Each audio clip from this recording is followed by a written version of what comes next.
Welcome to the Ultimate Gaming Realm, and this is your curator, Dixon, logging on.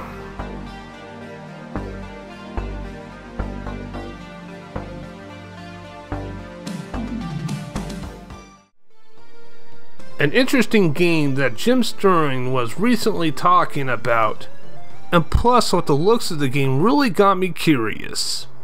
And this is an indie game that was released on Steam a few days ago for $2.99. Well, I got mine on sale for $1.79, and from the looks of the game, I think it's totally worth taking a chance with that price.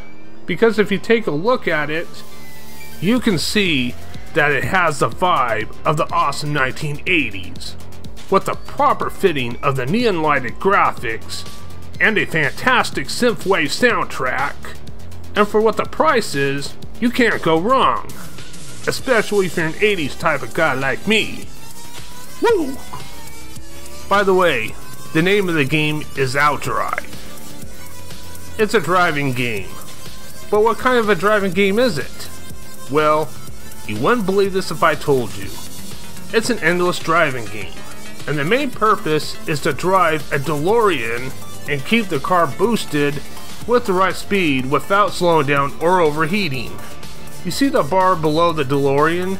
You have to make sure the arrow stays blue in the blue area. Avoid the reds on both ends, well, mainly the one on the left the most. And it sounds like the 1995 movie Speed, except the car is not rigged with a bomb. You're actually trying to keep your girl alive with the help of your car engine. It seems like your car is also a life support system. And if you're wondering what happened to her, well, first of all, your character is a crook. And second of all, some of his rival crooks try to shoot you, but they tagged her instead. So I had to get her into the car and hook some kind of tube into her chest. Now this is where I had to keep up with the speed. So the main objective of driving is to keep your girl alive as long as you can, because the game has no end. So she's gonna die regardless. So saving her life seems to be out of the question. And that's pretty sad and wrong in my book. OutDrive also seems to be a spiritual successor to Outrun. Yeah, Sega's Outrun, where you're a dude driving a car with a female passenger, and you're trying to impress your girl by going through all the checkpoints and beat the goal before time runs out. But in OutDrive, you're just trying to keep your girl alive as long as you can.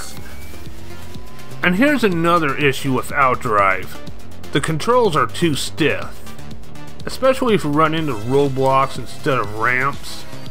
And sometimes when a helicopter tries to blow you away, they actually blow parts of the ground into your face and try to flip you over, and sometimes it can get kind of tough to flip your car back to normal. So that's the only two problems that screw up the game, is the controls and the combination of the story and the endless driving game that doesn't make sense because your girl is going to die anyway. And one other thing that gets annoying is the driving pattern.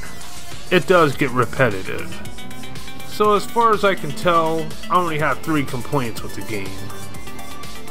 Despite its flaws, OutDrive is still a pretty decent game for the asking price of $3. It pays homage to the 1980s and other driving games like Outrun and Rad Racer. And for what it is, it's a fun game to play. Oh, and by the way, as you can see, the license plate says Denver.